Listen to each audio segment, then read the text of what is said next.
All right, we are on live right now, and we're looking forward to have a great show.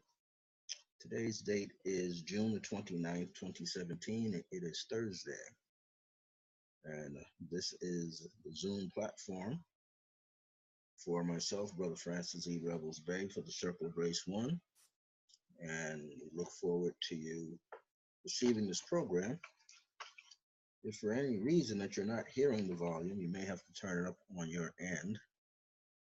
Uh, if you're watching this as a live video stream or through your iPhone or Android phone, or if you have called in on one of their many platform phone numbers. In the meantime, this will be uploaded within at least 1 hour after it is completed to my YouTube channel so that you can review it over and over and over again. This is a special Thursday program because we have a new project on board. Finally, we have the revised book in paperback form that I wrote almost about 13 years ago, and now it's out. It's called Dancing in the Light of Divine Grace. It talks about my life as well as some updated material that's very pertinent to right now. So before we get started with that, I'm going to start with an opening prayer and decree through divine power and by divine grace. Know that all that you hear here today, may it be a seed of grace in your own life. May it help prosper you abundantly in more ways than one. May you gain value from it, and may it bring into your life healing under the principles of divine grace, being in a position now where you're able to do more for yourself and for loved ones. And so shall it be. Amen. And so it is. So today we're going to start off with this book. And for those who need to see it, I need to show it to you. And hopefully I'll have it right in the camera lens. And back it up a little bit. This is what the book looks like. We're happy that you are here and you're able to see this book. And this is what it looks like. It is on sale for $25 plus postage, just additional $3, so it's $28 to get it mailed out to you. I'll give you a special email address later toward the end of the show and some additional contact information. So what we have here today is an opportunity to be able to teach from this. All the other teachings that I did was scattered over the years, involving the different prayers and decrees and meditation techniques, shielding techniques, uh, color therapy techniques, chakra techniques. And so I get a chance to put mainly in this particular paperback book now are a lot of affirmations and decrees, affirmative prayer styles that are here. And most of you know I work really more with decrees, so they're here. And we'll also have one of my many teaching courses in here called The Art of Manifesting Your Heart's Desires. And so what we're going to do is actually teach from that today, a part of it, and so that you can gain insight in how to use it for yourself. Also, I'll be using this book throughout a lot of my podcasts, whether it's on Blog Talk Radio, as well as this Zoom format. You'll be able to get these teachings just the same. So I'm going to begin and introduce at least 3 of the fields of awareness to you. There are 10, and you want to be able to utilize these in whatever way you can. Now, again, here on this particular platform, the program lasts for about 40 to 45 minutes. And again, within an hour's time, you could go to my YouTube channel and view it from there, okay? Now, this is from chapter 19, Dancing in the Light of Divine Grace, the Art of Manifesting Your Heart's Desires. And there are 10 fields of awareness. These 10 fields of awareness allow us to overcome self-imposed barriers, go within, empty ourselves of old habitual thinking, and make room for the new. And by doing this, when we do this process, because it is a lifelong progress, we return to our true selves. Now, this is one of the ways in which we could do this by learning how to manifest what's truly in our heart.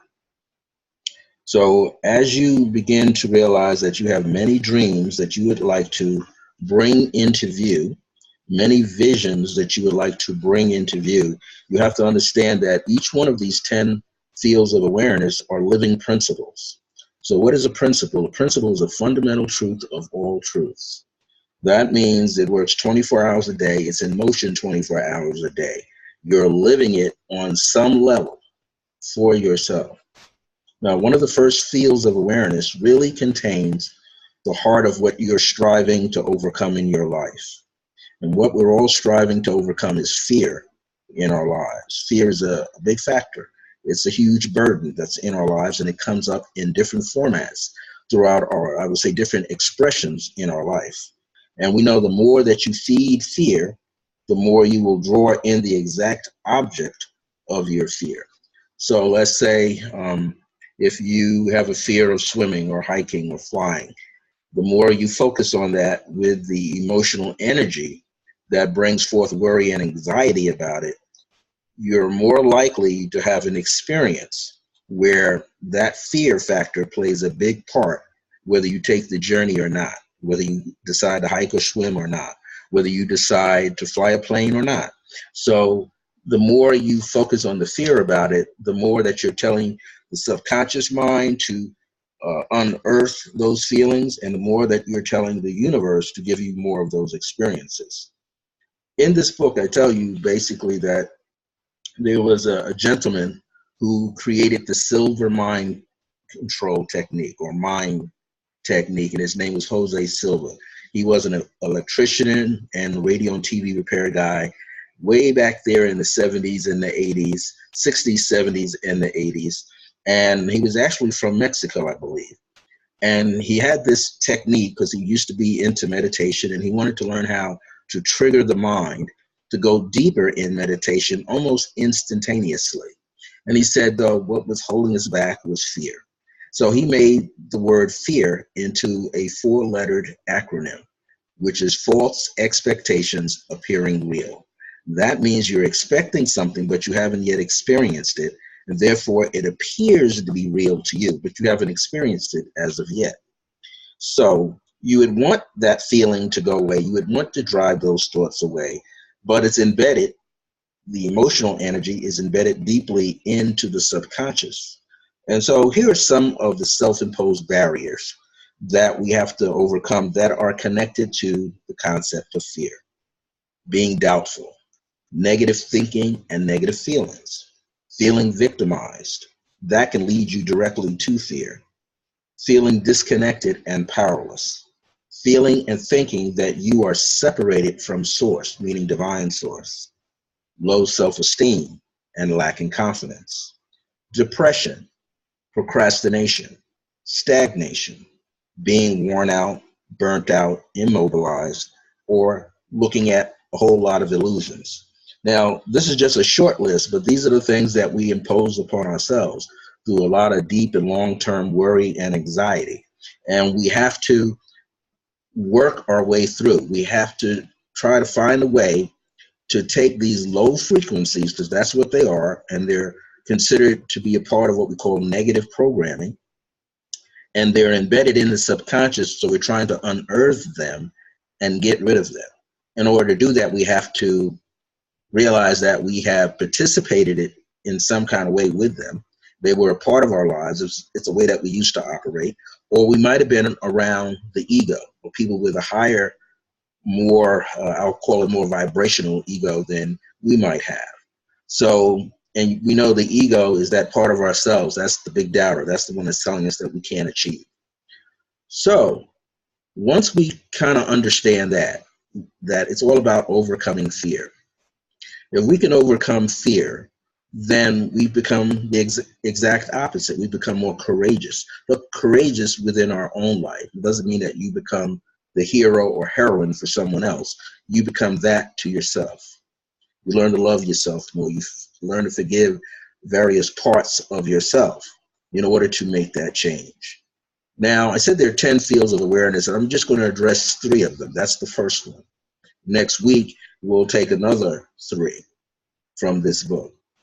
Now, the following fields of awareness, because there's 10 altogether, the next 8 or 9 of them actually solve what's going on with that fear and how to overcome it.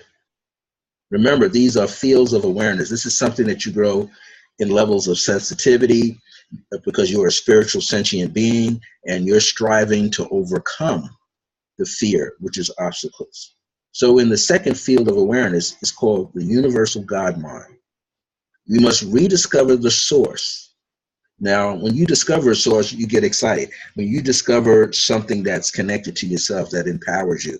Let's say you find out, like one of those ancestry.com sites or another ancestry site, you find out that you do have some existing relatives and you are connected to them. You find out what in your lineage that you have there, your roots, you find that someone was an inventor, someone was a painter, someone was, a president of a corporation.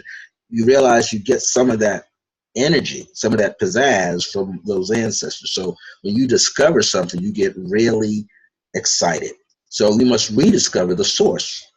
And that source is the universal God mind, a divine source of reality, which I also term as divine Father, Mother, God of all creation. You must remember that you are one of the many seed thoughts connected to the divine mind. And the divine mind's thoughts are infinite. They never end. So that means you are this higher mind functioning on this earth plane. You are the higher self manifested onto Mother Earth through a natural spiritual vehicle called your body, your physical body. Your physical body is a reflection, meaning a mirror image of Mother Earth. We have been told that we have many minerals and vitamins that you can find in the earth. They're in your body. You can find in plant life. They're in your body. They're in your bloodstream. If we didn't have that, we would not be able to drive this earth body around too long into this physical plane. So we know this body also has water in it. So it has all these different elements to help us thrive in this earthly existence. Now, one of the things too I want to bring out and let you know is that you and the universal God mind are one. Now, many times we have said that for the past 20 years. I've been in this field 43, so I've grown into it, but I became a student of it more or less within about the past 15 to 16 years, maybe 20 years, where it began to make sense. And then you have all of these great metaphysical teachers and spiritual teachers, new thought teachers. They all agree that you and the universal God mind, you and divine source are one. This is the principle of what I call sacred unity. If we act, and I'm reading this from my book here on page 137, if we act from the basic spiritual principle of sacred unity, then all self-imposed barriers that I talked about in the first field of awareness, the doubts, the victimhood, the low self-esteem, all of that, all of those limitations, they will do what? They will melt away and no longer exist in our lives, nor in our consciousness. So when we say the word consciousness or what we are aware of, that's our consciousness. The 10 fields of awareness are like saying the 10 different levels or the 10 compartments of consciousness. We have to learn and to remember to rise above mundane, which means earthly things or thoughts, belonging to the group mind of consciousness. Now, the group mind of consciousness is what we also know as society or humanity at large. A smaller version of group mentality would be your neighborhood, your family, your friends, people you went to college with, high school with, people on your job, people you go out and socialize and party with. That's called group mind consciousness.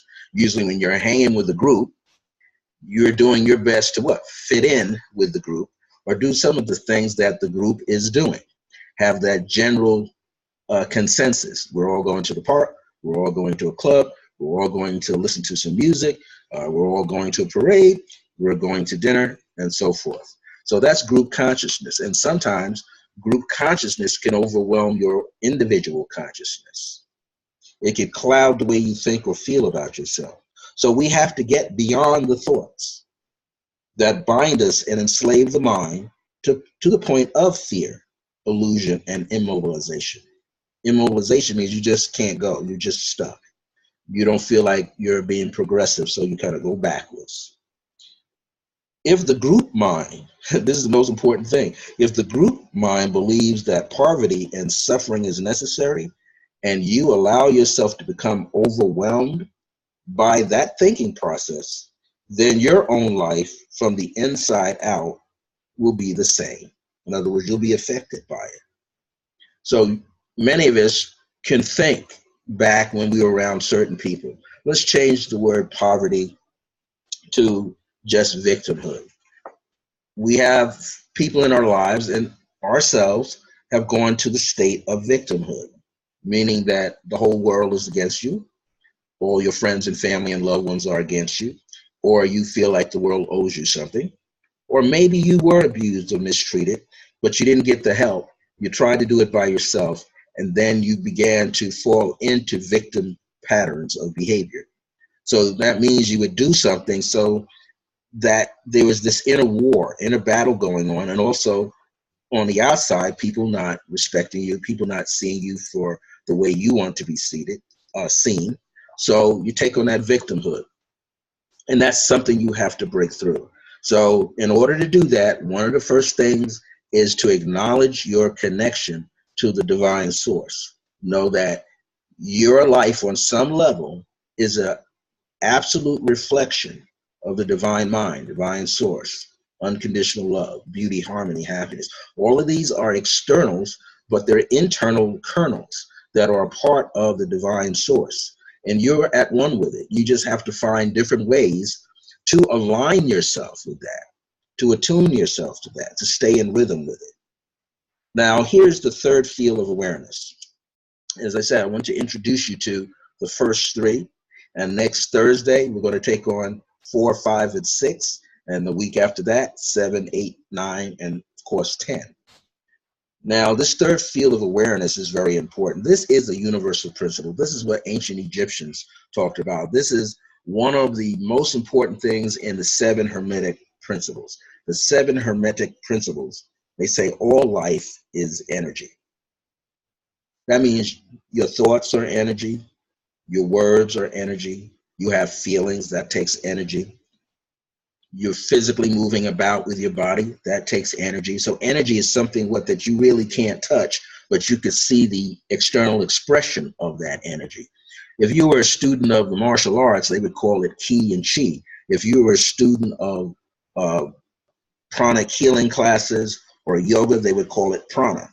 We call it spirit.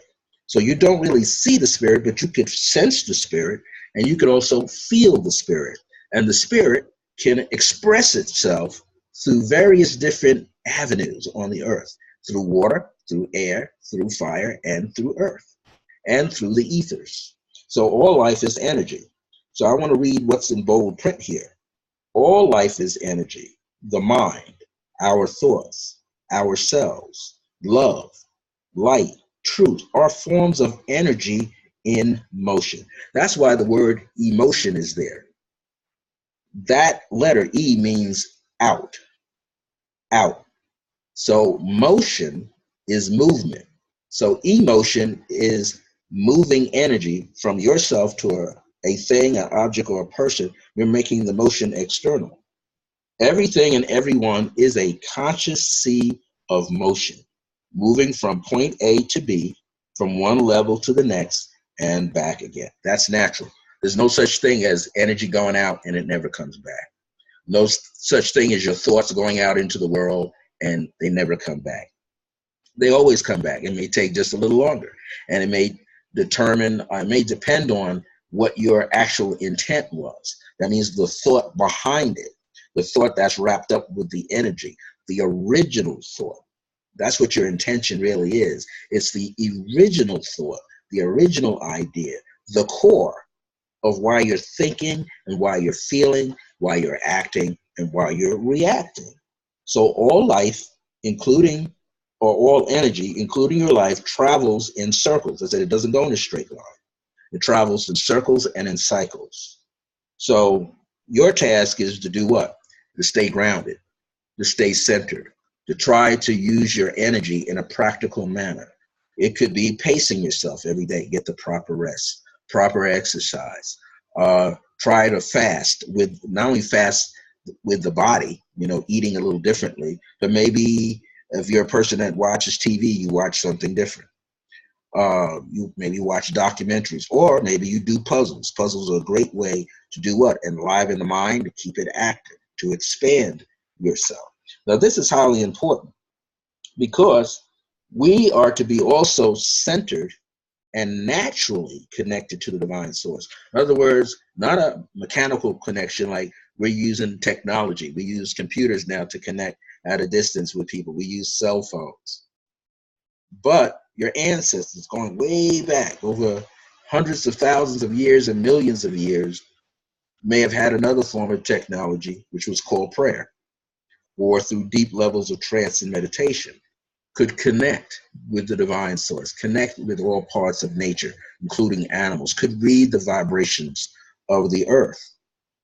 And this is why meditation is so important, because we're striving to come back to do what is natural, to do what is natural for the body, natural for the mind. When you look at the word nature or natural, especially nature, there is a Latin term or prefix, is the first two letters, Na, pronounced na. And na means forever being born. That's infinity, never stops. So if you're going to do something that's natural, that means it's forever in motion. You are forever having this connection to divine source, and you recognize everything is energy.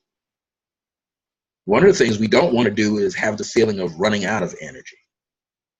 If we run out of energy, then we get depleted and then we get tired. One of the things is you might fall into the step of, in the first field of awareness, having some doubt, start procrastinating, getting a little lazy, eat incorrectly perhaps, slow down our immunization, leave the door open for some form of illness or dis-ease, or dis-ease. Our life can't be easier, it becomes more difficult. So we want to make those changes. Now, all creates more balance and awareness. That means the more that you comprehend that you have this forever connection with the divine source, you and divine source are one, meaning you're one and the same, you are a reflection, then all creates what? More balance and awareness in your life. According, and I say here, according to Hermetic principles, here's another principle. Polarity exists everywhere. Polarity. Once you create and are able to maintain optimum balance, as in what's best and for the highest good, then you can move, which means shift easier and more directly toward the goal of manifesting. Now, polarity exists everywhere. Polarity is like seeing things coupled off, pairs. But polarity means an opposite. So the opposite of someone being very angry would be someone being very loving, or someone being more indifferent to the anger, meaning not showing any expression and controlling their own expression. But here's some simple natural polar opposites: light and dark, cold and hot, warm versus cool, moist or dampness versus dryness. That's polarity in action. So we know polarity is happening all the time. Now, manifesting our heart's desires, when we're doing that, we're bringing a spiritual essence from the void, or what we call the womb of the universal divine mind. That means it is already in existence, that which we're seeking. See, one of the things we begin to realize is, why do we think? You ever heard that philosophical statement? I think, therefore I am. The spiritual one is, I am that I am. That means you can identify your I am with the greater I am. So when you start to do that, You start aligning yourself and realizing what you're really asking for already exists. It exists in the spiritual, in the ethers. This is why we can use two terms. In 2003, I called the art of manifesting your heart's desires. You could also say the art of manifesting and materializing your heart's desires, because in the word material is M-A-T-E-R, and that's Latin for mother. So it is the mother that allows you to do what? To see the manifestation come into fruition. You're doing both. This is why you often may have heard many spiritual people proclaim that the future is now, which means living in the present moment. The bridge between the heart and the mind, some of the tools that represent this bridge between your heart and mind is faith and hope. You can hope for something, but faith is when you get to see it in action. When you get to see something in action, that's your faith. That's a demonstration of faith in motion. So, what are some of the ways you can demonstrate your faith in motion? We'll start with something small and then work your way up. Something small could be like, I want to see a green leaf on my front lawn. I want to see an acorn shell. Then you put yourself out there to expect to see it. Next day, I want to hear a phone call or an email from my close friend. And you begin to envision seeing yourself reading an email from your friend. And as you begin to envision that over and over and over, but just a few times a day, a few moments, where you get excited about seeing that email, reading that email, and then eventually the vibration picks up and it begins to materialize. You get the email. It's an upbeat email because you were happy and excited. So these are some of the things that you could kind of play with the performance of being able to demonstrate to yourself through faith and hope. But the whole idea in this third field of awareness is to remember that all life is energy. So what are the three things that you have to do now? This is just the first three. The summary here is try to identify where your fear is so that you can overcome it. You can find it, uncover it, understand where it comes from, and then overcome it, eliminate it. The next field of awareness is to remember that you are directly, not indirectly, you are directly connected to divine source. Divine source is your infinite resource. That means it keeps bringing back energy at a higher level for you each and every time that you could ride on that energy. Then the third field of awareness. That third field of awareness is to understand that all life is energy. If you can begin to understand that all life is energy, then you are allowing yourself to ride on a higher frequency. See, because within these cycles of energy are frequencies. Frequency meaning something has to repeat. What you want to repeat is the energy, but you want the higher level of the energy and not the lower level of the energy.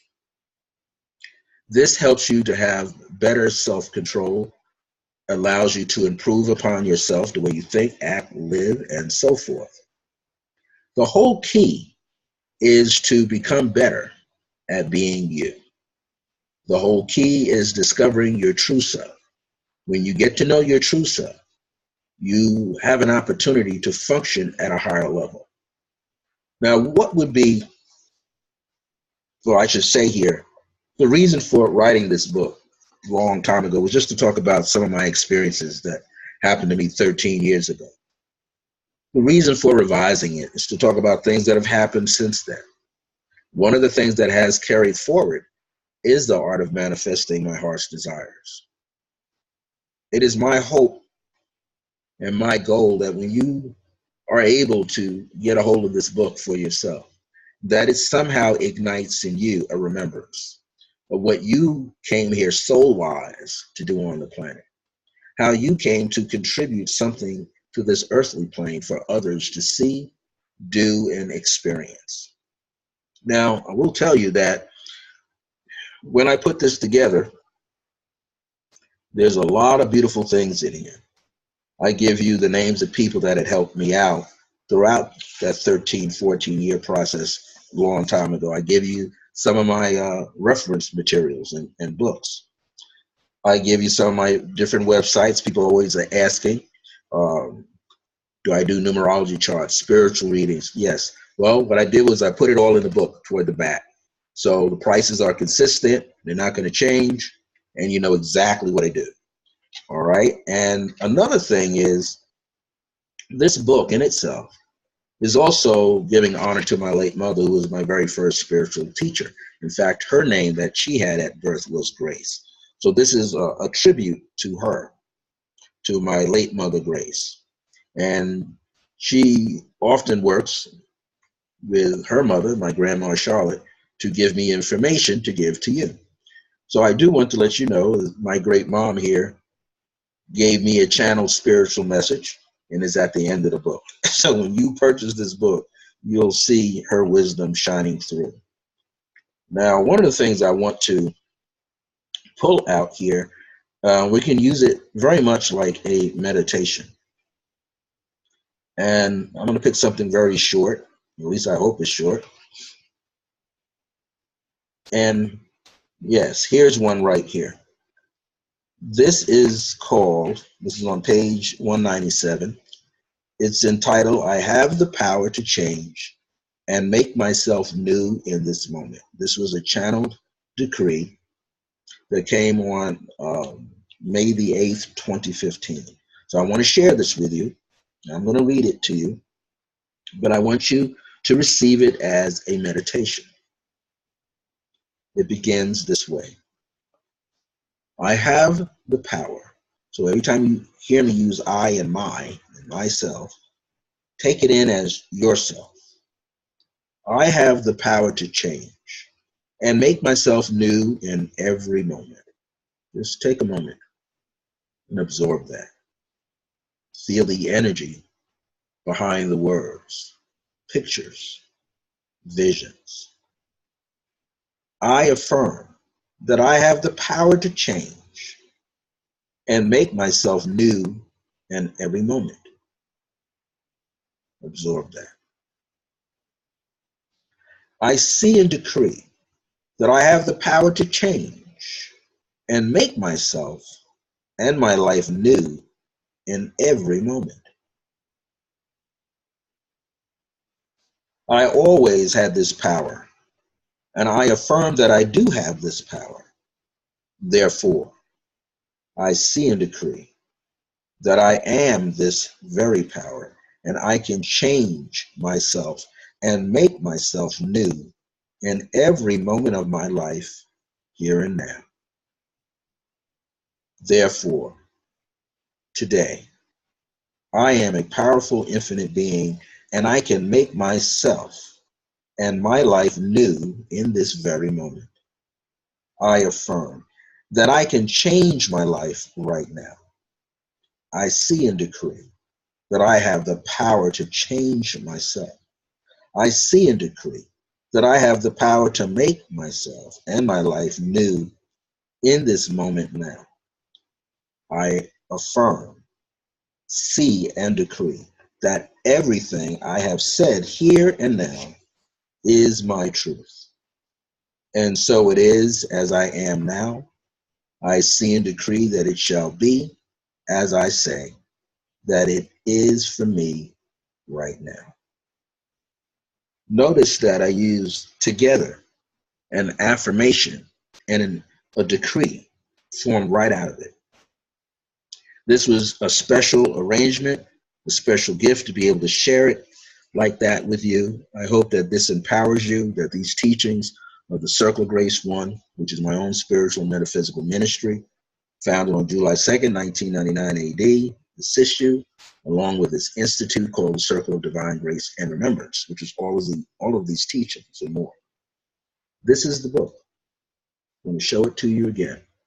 Make sure I can give you a nice view of it. Dancing in the Light of Divine Grace. And again, if you see me in person someplace and I happen to have the book with me, extra book, you just pay $25. But if you'd like to receive it in the mail to your home, Just pay a total of $28.25 for the book, $3 for our postage and everything else, packaging, so that you can receive it and have your very own copy of this. I'm quite sure that there's something here that will bless you in more ways than one, that will help elevate you. Well, I'm going to sign off. Remember that my grace is your grace. As one of my ascended master teachers, Akhenaten, would say, our grace is your grace. And as the angel of grace and myself say, remember that divine grace is a blessing, as we are alive and well in the age of remembrance. If you want to get one of these books, email me at iam.circlegrace1@yahoo.com or iam@circlegrace1@gmail.com, or give me a call on my Skype at 505-349-4722. I'll be here next week at 5 p.m. Mountain Standard Time for another set of Dancing in the Light of Divine Grace, and we're going to take a look at the fields of awareness, number 4, 5, and 6, in the art of manifesting your heart's desires. I'll be on Blog Talk Radio every Wednesday at 4 p.m. Mountain Time for a 30-minute segment. And coming up in July, coming up next month, either on Tuesday, July the 18th, or Tuesday, July the 25th, I'll be on also another platform on Blog Talk Radio under the Thor Ministry Radio Network, and I'll be teaching Decree and It Shall Be. So for at least an hour, we're going to have some information on numerology and meditation and so on. So stay tuned, connect with me on Facebook or the emails. Take care. See you next week.